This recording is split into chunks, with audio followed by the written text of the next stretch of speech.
Hello, good evening and welcome. You're watching News Central now on News Central Television. My name is Mazino Appeal. The top stories this hour. Rivers State Governor Siminalayi Fubara talks tough, says his opponents are defeated. Court denies Binance firm executive Gambaryan bail in money laundering trial. And Zimbabwe's government says it needs food aid to save its population from hunger. Details shortly.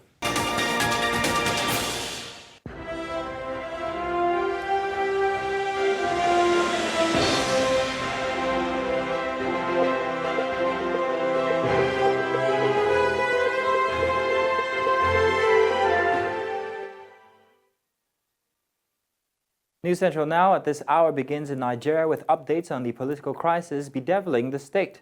Rivers State Governor Siminalayi Fubara has declared that his battles were over as he had defeated his opponents who are not sleeping with their two eyes open. He said he had turned the tides against his opponents, noting that he was still in office about to mark his first anniversary, contrary to the plan by his detractors. Fubara spoke amid the raging feud between him and his predecessor and estranged political godfather Nyesom Wike. Addressing the national and state leadership of the Ijaw Youth Council at the Government House in Port Harcourt, Fubara said he appreciated their support and the assurance that they were with him. Earlier, correspondent Bernard Akede, who is live in Port Harcourt, spoke to a former deputy governor on Rivers State, Gabriel Toby. We have always stood for peace because we think that this state, what we need is peace. Without peace, you can't progress, and there will be no development. And in any case, as a family, politics or no politics, we should be able to sort out our problems. Now, coming to the issue of commissioners resigning and who said they are pro-Wike, well, one will expect, of course, that ordinarily every commissioner appointed by a governor owes loyalty and allegiance to the governor, who is his principal. And I'm sure you know that in the current parlance, politicians say there's no 99.9% loyalty. It's 100% loyalty. And so I expect that the commissioners that have resigned actually should have done that long ago, because you find that each of them said, I'm loyal to the former governor who is now a minister. Now, if you're loyal to him and he's no longer governor, then you have no business being in the cabinet of the man you're not loyal to. I mean, that is. Going out of his cabinet, of course, releases his tension and, of course, makes him work with those he can trust. Because if you're working with people you can't trust, and they are your first-line advisors, and they are the people to carry out the cabinet decisions back to their ministries and so on, then you find that every time you'll be sabotaged. The progress won't be there.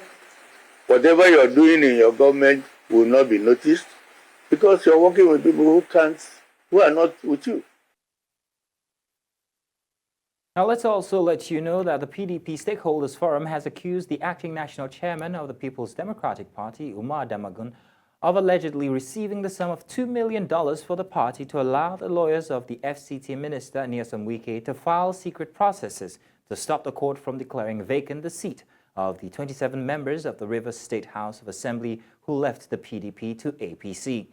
The group alleged that Damagun received the money along with the PDP National Legal Advisor on behalf of the National Working Committee of the party.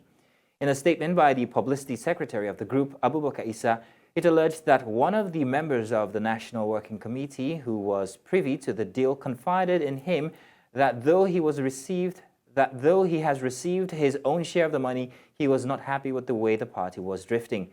Issa further alleged that the processes will be fired by Dr. Joshua Musa San, a well-known Wike lawyer on behalf of PDP, and will vehemently maintain that the court should not sack the Rivers lawmakers who defected to another political party in violation of the law. Earlier, Engineer Laborsi Yamaabana, Chairman River State Ethnic Youth Leaders Coalition, spoke to us on this development. He has resigned from the party with an avalanche of other stakeholders in the southeast. You know, those are the consequences. And for the fact that the governor of River State is a man that has principle, a man with very high level of impeccable integrity. But the fact that he's keeping quiet by way of not coming publicly and speaking to them to do the right thing, and they are refusing. You know, I mean, they are taking him for granted, because if he decides to leave, this state that is known as PDP state since the inception of democratic dispensation, I tell you that if Fubara leaves the party will never win this state again. Not in any other official election. I can tell you because I am on the ground. Because Governor Fubara controls the creme de la creme of Rivers people, and especially the young people. The youth are in support of the governor. You can see it manifest in the solidarity walks and Thanksgiving that went across the states, where young people, both elders and women alike, came out spontaneously to give this governor support.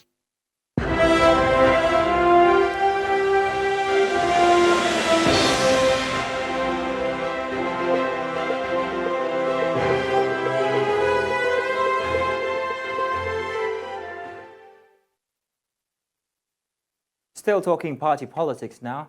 The All Progressive Congress in Zamfara State has suspended Sani Jaji, the member representing Kaura Namada Benin Magaji Federal Constituency in the House of Representatives, over alleged anti-party activities. It cited fractionalization of party organs, refusal to attend party meetings when invited, lack of respect for party leaders, among other anti-party activities, as reasons for suspension of the lawmaker. Addressing newsmen at the party secretariat in Gusau, APC Publicity Secretary in Zamfara, Yusuf Idris, said the suspension emanated from Benin Magaji's ward, where the lawmaker hails from. Now let's stay with politics. Still, Nigeria's electoral body says plans have been concluded to conduct rerun elections in several constituencies across the country without political representation. INEC chairman made this known while meeting with heads of security agencies as part of the commission's engagement with stakeholders ahead of the Edo and Ondo governorship elections. Amadine Uyi reports.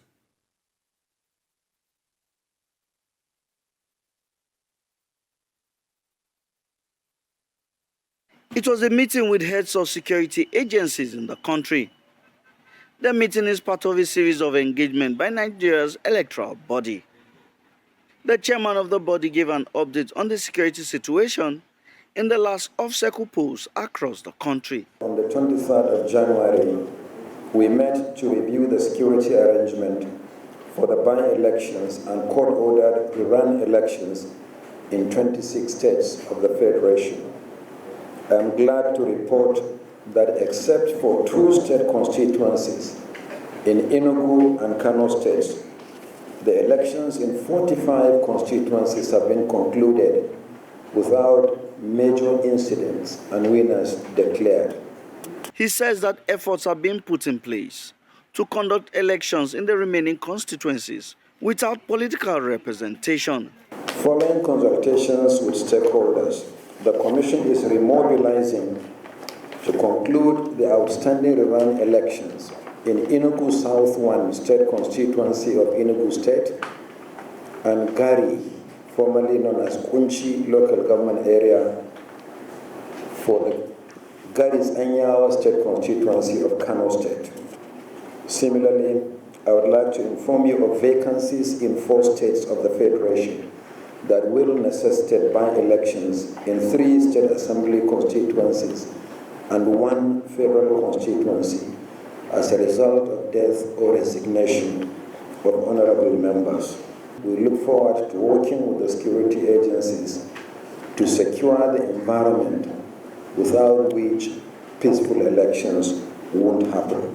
The National Security Advisor, who was represented at the meeting, commended the performance of security agencies in the last off-cycle elections and urged them to be more sensitive in deploying personnel for the upcoming Edo and Ondo states governorship polls. We should be a bit more careful in our deployments in terms of the numbers so that we will not overburden the system.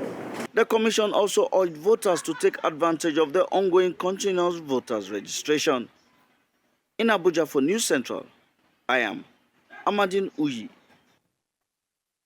To court matters now. A federal high court in Abuja on Friday denied the bail application of Binance executive Tigran Gambaryan.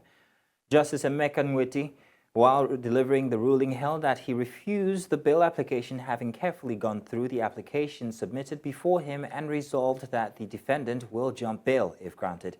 Gambaryan, his company Binance Holdings Limited, and a fellow top executive currently on the run, Nadim Anduala, were charged by the Economic and Financial Crimes Commission with money laundering and terrorism financing. The Federal High Court sitting in Lagos has convicted and sentenced the medical doctor and founder of MedContour Services Limited, Dr. Anuoluwapo Adepoju, who was standing trial for conducting a failed plastic surgery that resulted in the death of one Nneka Onwuzuligbo in 2020. Justice Mohammed Liman found her guilty and sentenced her to 1-year jail term. However, she was given the option of paying a 100,000 naira in lieu of the jail term. Reacting to the judgment, the former Director General of the Federal Competition and Consumer Protection Commission, Babatunde Irukera, lauded the verdict. And let's also tell you that a fire outbreak has been reported at the new NNPC terminal, formerly known as OVH Kayode Street, Marine Beach, Apapa, Lagos State. The fire resulted from a spillage of petroleum products within the perimeter of the tank farm. Concerted efforts are ongoing with various emergency responders within the oil and gas industry to contain the situation. The authorities assured that the emergency operation are under control with no immediate threats of escalation.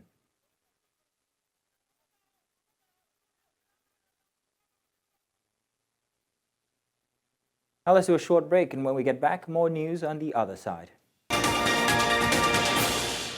Welcome back. Now, the Bank of Industry, the African Development Bank, and the National Information Technology Development Agencies have partnered to drive digital literacy in Nigeria. According to a statement, the Managing Director, BOI Olasupo Olusi, at the bank's investment in Digital and Creative Enterprise Stakeholders Forum in Lagos, explained that with a youthful growing population and increasing urbanization, activities in the digital and creative sector have continued to increase, maintaining that it was imperative to further drive productivity in the Nigerian economy. He adds that the creative and digital economy was central to the economic strategy of President Bola Ahmed Tinubu's transformation plan, as the digital and creative sectors play a key role in driving employment creation, reducing poverty and inequality in the polity. Now, to discuss this, we are joined by Executive Director, Not Too Young to Lead Initiative, Elvis Akpobi. Elvis, good evening. Thank you for joining us. Good evening. Thank you for having me. Great. So, Elvis, this partnership focuses on digital literacy.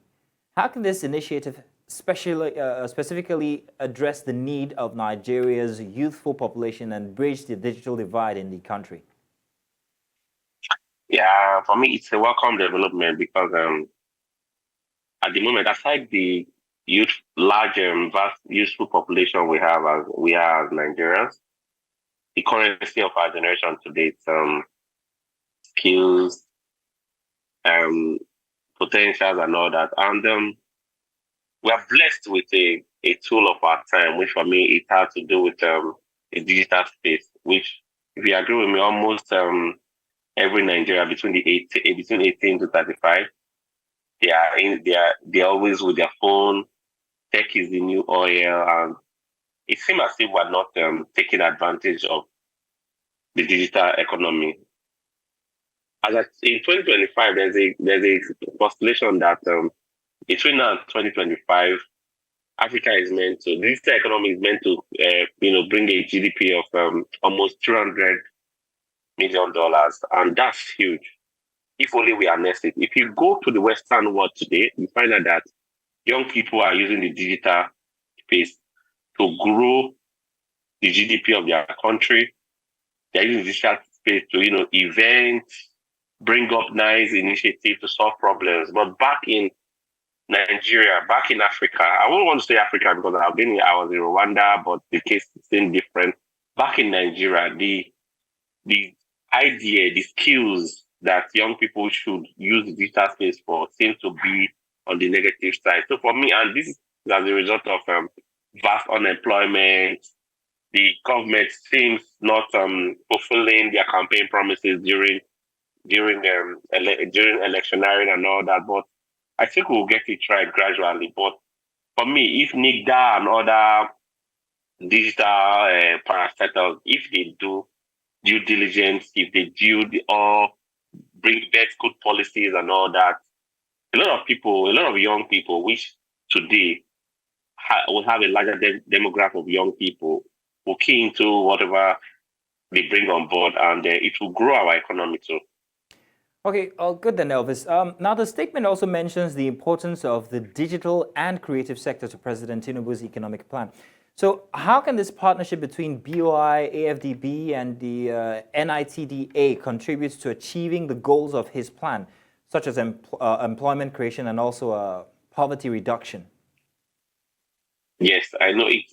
Collaborations like this is always better towards employment creation and poverty reduction. Oftentimes, most policies and most collaborations like this, they become they are inefficient mostly when interest comes in. Interest like religion, interest like personal interest, who to be given this, who to take advantage of this, who to assess this and who to assess that. But if there's a clear cut in the whatever policy with this collaboration they are having, which is meant to affect the young people directly, if it's not done with bias, I think it's a very good collaboration in the right direction.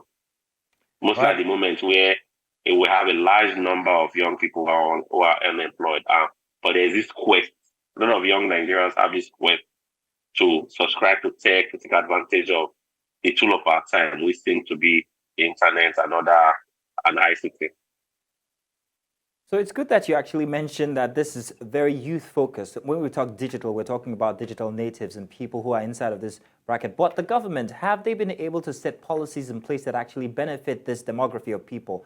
What kind of benefits or what kind of policies are in place for them to be able to take advantage of what's on ground? And, for example, do they have policies that aid with when it comes to facilitating access to funding or perhaps maybe helping entrepreneurs and startups in Nigeria? To me, the government at the moment, in as far as I want to commend them, there's still room to do better because what you focus on will always multiply. Whatever the government is passionate about will always grow. If they are passionate about creating jobs for young people, that sector will grow.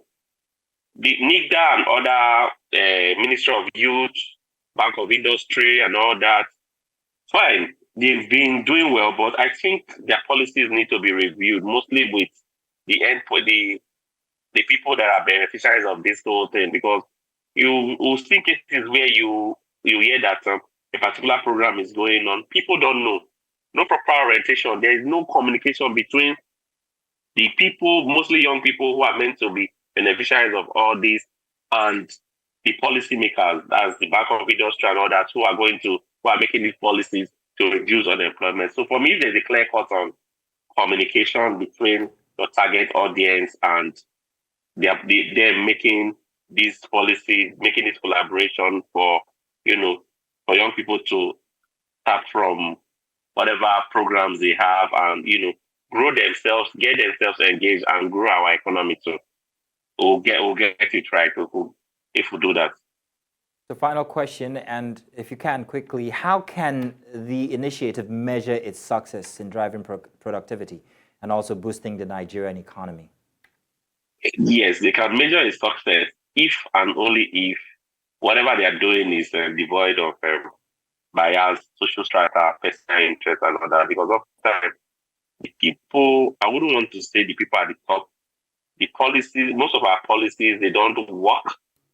because in between the policy, you see bias coming in either religion, ethnicity, you see political influence coming in and all that. But if it's a generic something like it's a policy for the Nigerian people, it's a collaboration for the Nigerian youth, I think people will tap into it. And above all, too, we must build trust.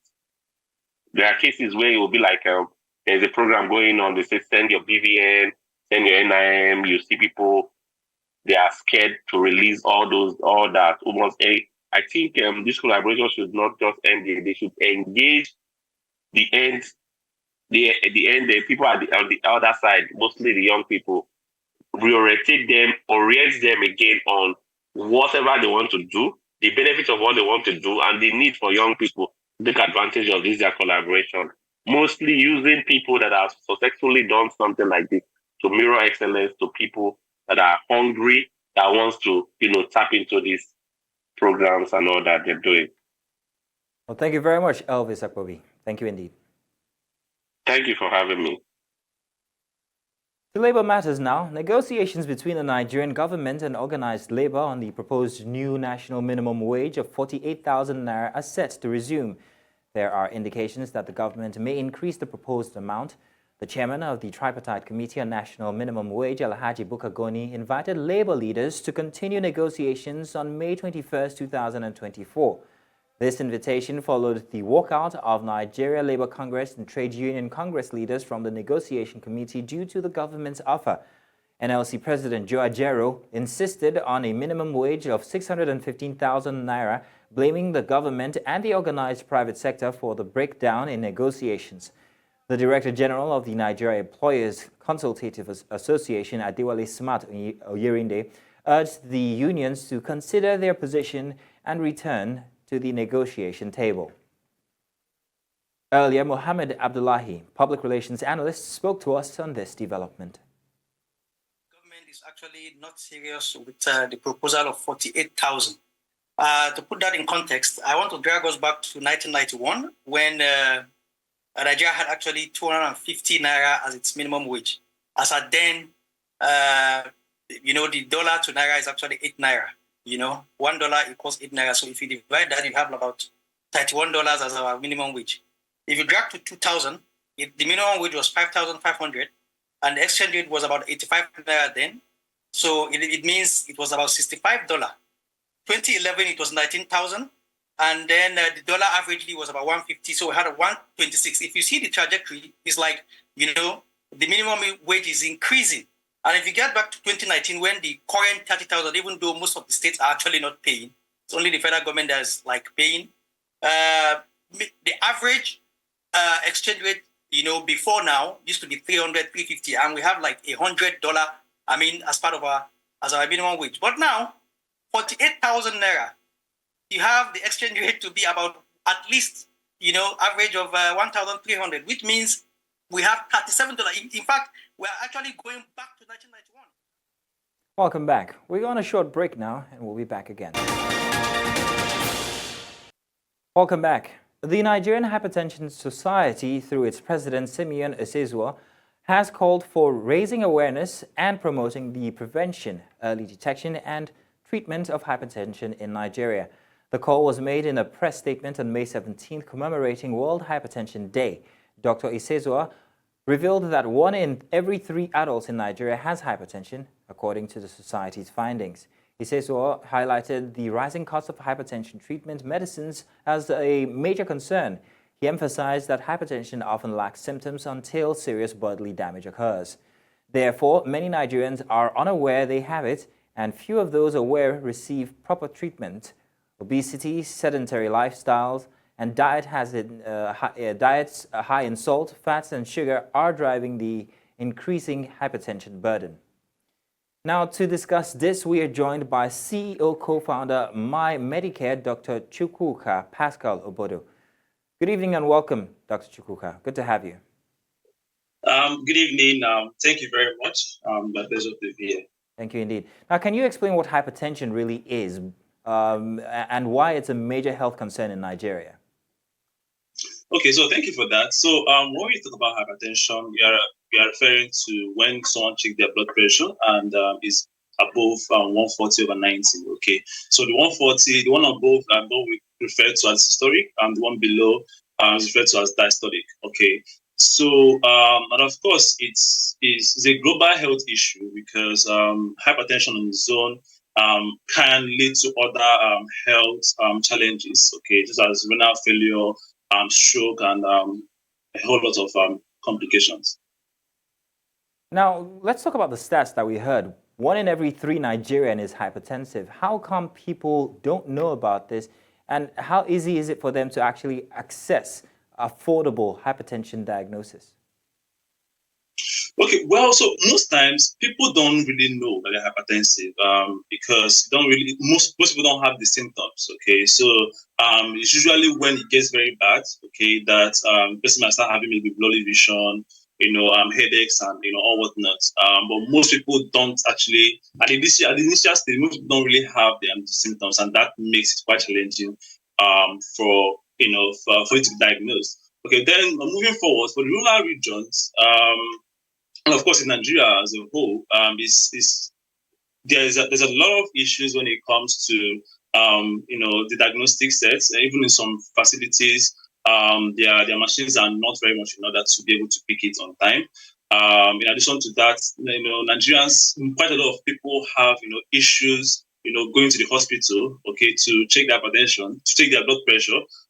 People will tell you, okay, I prefer not to know that I'm hypertensive than to actually visit the clinic and be diagnosed. So these are some of the challenges that that quite a lot of Nigerians will be facing. So, doctor, what are some of the key risk factors for hypertension that are prevalent in the Nigerian population? Okay, so number one on the list is high salt intake. Okay, salt basically is sodium chloride. Okay, sodium can can increase the what we call the cellular fluid, and that subsequently can lead to the blood pressure being high. In addition to that, we have a lot of people living sedentary lifestyle. Okay, they work in their offices. They don't really move around quite often. Okay. Another thing is medications. People are abusing drugs. Okay. Medication as little as diclofenac. Okay, which is an NSAID, can drastically affect the kidney over time if it's taken for a long period of time, and that of course can lead to hypertension. And also you have people taking all sort of what we call above quotes. Okay, so this on its own can affect the kidneys and other organs in the body, and leading to hypertension. So then, what lifestyle changes can Nigerians make to help prevent them or help manage hypertension if they already have it? Could exercise help? Stress management, for instance. Are there any other aids that could help? Yeah, sure. Exercise go a long way. Okay, exercising daily that can really help to maintain integrity of the heart. In addition to that, avoidance of smoking, alcohol consumption, okay, and losing significant amount of weight. As a matter of fact, if you're able to lose as little as 5-10 kg of weight, is very beneficial to the heart, and of that, of course, to your blood pressure, and generally helps you to stay fit. Well, then, thank you very much, Dr. Chukwuka. Good to have you on the news this evening. Same here. Thank you very much for your time. Bye. The Abia State government says the first quarter performance of the 2024 budget was impressive given that it's the beginning of the year.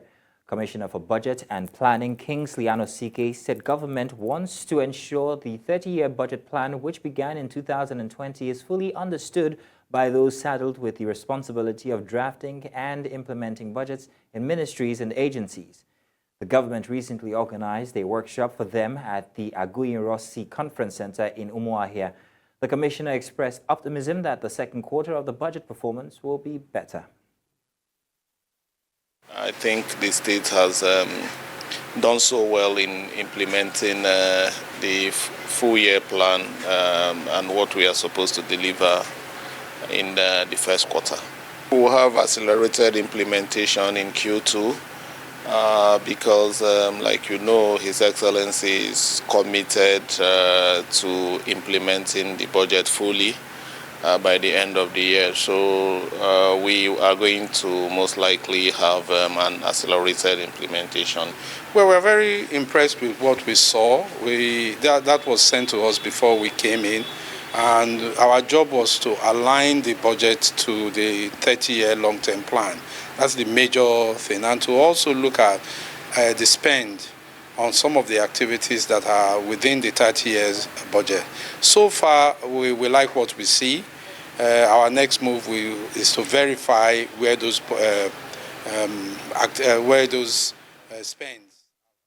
We now head to northern Nigeria, where the death toll of worshippers from Wednesday's arson attack launched by 38-year-old Shafiu Abubakar on a mosque in Gezawa area of Kano State has risen to 15. The spokesperson of Kano State Police Command, Abdullahi Haruna, confirmed this on Friday, saying the death has risen from 11 to 15. This comes after some victims from the incident who were hospitalized died. Recall that Abubakar, who was angry following prolonged family disagreements over sharing of inheritance, had allegedly sprayed the mosque area with petrol, locked the door, and set the mosque on fire while the worshippers were praying, trapping over 30 of them inside. We stay in the region where we understand that the extraordinary session of the 6th Legislature of the Parliament of the Economic Community of West African States will be held in Kano State, Nigeria. The second extraordinary session, according to the ECOWAS Parliament, will be held at the Bristol Hotel in Kano, the commercial center of the country, between the 20th and the 25th of May 2024. President of the Federal Republic of Nigeria and Chairman of ECOWAS Authority of Heads of States and Government, Bola Tinubu, attended the inaugural session of the 6th Legislature of the ECOWAS Parliament held on April 4 this year. The event will attract parliamentarians from Nigeria, Benin Republic, Burkina Faso, Cape Verde, Cote d'Ivoire, Gambia, Ghana, Guinea, Guinea-Bissau, Liberia, Senegal, Sierra Leone, and Republic of Togo. Away from that now, the Swedish government says it will return 39 pieces of Benin bronze artifacts currently in Swedish museums back to the Benin Royal Palace. This was made known by the Swedish ambassador to Nigeria as she conveyed the decision of the Swedish government to the Royal Palace during a visit to the Oba of Benin in Benin City, Edo State. The Oba of Benin, Oba Erediawa II, commended the Swedish government, saying the decision has come after 26 years of waiting following a request made to the Swedish King Carl Gustaf Folk Hubertus in 1998 for their return. The Nigerian Communications Commission has announced a temporary suspension of new license issuance to operators in 3 categories. The categories are Mobile Virtual Network Operator License, Interconnect Exchange License, and Value Added Service Aggregator License. The virtual operator is a company that does not own a mobile spectrum license but sells mobile devices under its brand name using the network of a licensed mobile operator. Currently, there are at least 25 operators. The NCC said the suspension is in line with the powers under the Nigerian Communications Act 2023 to grant, renew licenses and promote fair competition. The Nigerian Communications Commission has warned against buying pre-registered SIM cards, labeling the practice illegal and punishable by law. In a Friday advisory on its X platform, the NCC highlighted that pre-registered SIM cards compromise customer information accuracy and can lead to serious crimes like identity theft, financial fraud, kidnapping, and armed robbery. The NCC emphasized the importance of accurate consumer data for law enforcement. To enhance national security, the public is urged to register SIM cards correctly. Since December 2020, Nigerian telecommunications companies have required subscribers to link their SIM cards to their national identification numbers. The NCC mandated networks barring for unlinked SIM cards, extending the final deadline for their linkage to July 31st, 2024 for subscribers with more than 4 SIMs. To education matters now. The federal government, through the Nigerian Education Loan Fund, has announced May 24, 2024 as the official date for the opening of the portal for students' loan applications. The announcement was made in a statement by the media lead for the NEL Fund, Nasir Ayatogo. Ayantogo, in the statement, said the opening of the application portal marked a significant milestone in the commitment of President Bola Tinubu to fostering accessibility and inclusive education for all Nigerian students. On June 12, 2023, Tinubu signed the Access to Higher Education Act 2023 into law to enable indigent students to access interest-free loans for their educational pursuit in any Nigerian tertiary institution.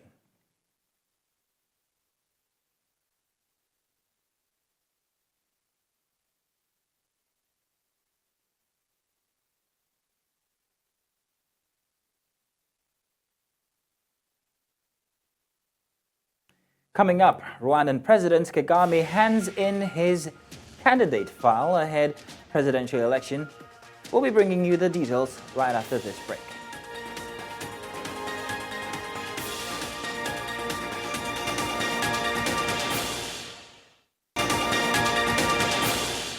Welcome back. News Central now continues in East Africa, where the Rwandan President Paul Kagame has submitted his candidate file to the Electoral Commission ahead of the presidential election on July 15.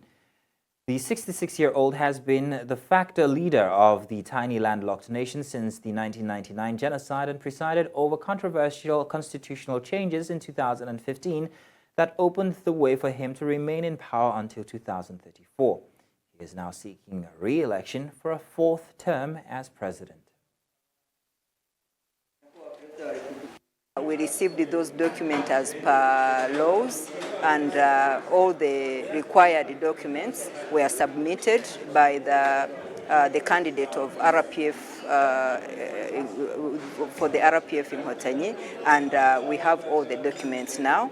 So the next steps now is going to be, after receiving all the aspirants for these posts, for the president and for the parliaments, we are going to sit down as a commission and scrutinize the documents. Because today what we do is just to check on the checklist as per laws we have in place to make sure that all the required documents have been submitted. And after those documents being submitted, then we get time to scrutinize those documents.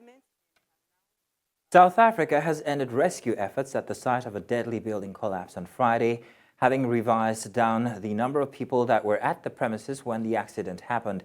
At least 33 people were killed when an under-construction 5-story building came crashing down in the southern town of George on May 6. The provincial government say another 29 were pulled alive from the rubble during search and rescue operations lasting 260 hours.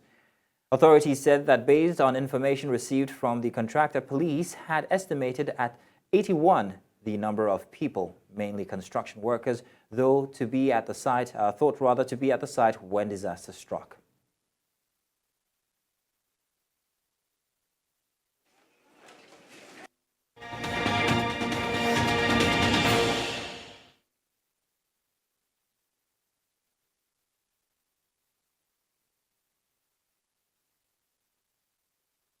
Hundreds of people living near an erupting volcano in eastern Indonesia have been evacuated after authorities on Friday raised its alert status to the highest level.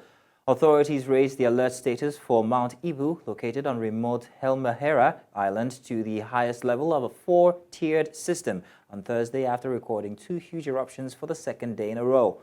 Local disaster mitigation agency official Mohammed Ade Fabanyo said the evacuation was a preventive measure taken by authorities since residents were living around 7 kilometers from the volcano within the exclusion zone set by officials.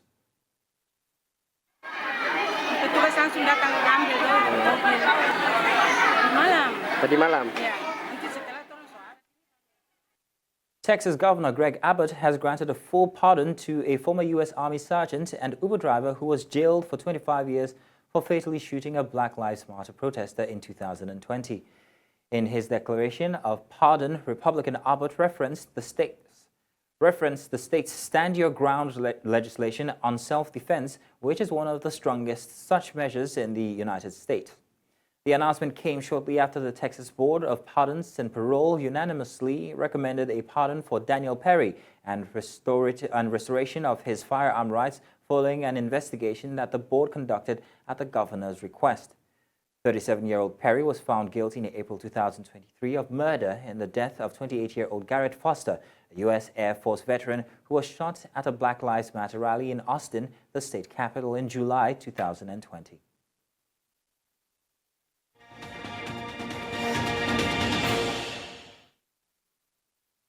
Business now. Ghana's position as the world's second-largest cocoa producer is at risk due to illegal mining activities contaminating cocoa farms, as highlighted by the General Agricultural Workers Union.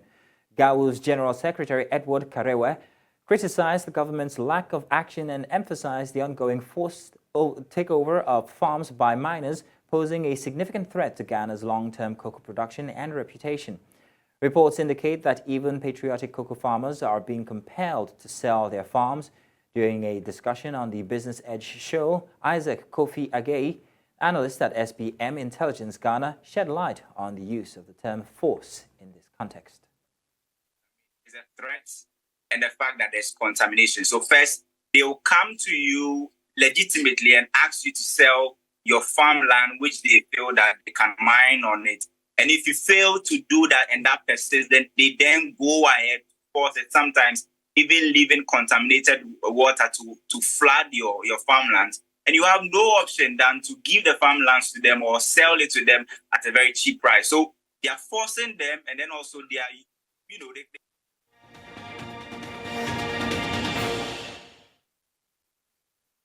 Welcome, and now sports. Heartland Queens will face former champions Nasarawa Amazons in the NWFL Championship Super 6 playoffs, match day 1 at the Samson Siasia Stadium in Yenagoa. The draw ceremony took place on Friday in Yenagoa, Bayelsa State. 6 teams qualified for the event: Rivers Angels FC, Edo Queens FC, Bayelsa Queens, Nasarawa Amazons FC, Confluence Angels FC, and Heartland Queens FC. The round-robin format will see each team play 5 matches. The team with the most points at the end will be crowned champions and earn a ticket to represent Nigeria at the CAF Women's Championship League. Each match day includes a rest day for players' recuperation. The matches will begin tomorrow. And several notable players have been snubbed as countries unveil their squad for the upcoming tournament. Crystal Palace forward Michael Olise has been left out of France's final 25-man squad by coach Didier Deschamps. Olise, who has played for France at youth levels, remains eligible for Nigeria, Algeria, and England. Bologna's top scorer Joshua Zirkzee will also miss Euro 2024. The Netherlands left him off their provisional 30-man list. Zirkzee, born to a Dutch father and Nigerian mother, has only played for the junior Dutch side. In a surprising move, German-born Karim Adeyemi was omitted from Germany's squad despite his stellar performance for Borussia Dortmund, which saw them reach the UEFA Champions League final. Adeyemi has represented Germany at youth levels and the senior team, but he remains eligible to switch allegiances to Nigeria under certain conditions.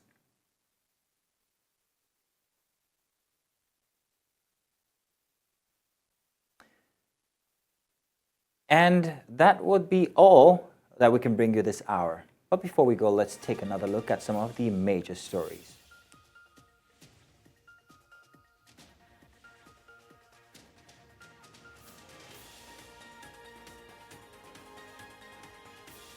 Rivers State Governor Siminalayi Fubara talks tough, says his opponents are defeated. Court denies Binance firm executive Gambaryan bail in money laundering trial. And also we brought you Zimbabwe's government says it needs food aid to save its population from hunger. Remember now, you can send your eyewitness reports to the WhatsApp number on the screen right now. And do follow us on social media. We are at News Central TV. You can watch News Central live on DSTV channel 422, Star Times channel 274, Avo TV, and of course on YouTube. Many thanks for watching. My name is Mazino Appeal.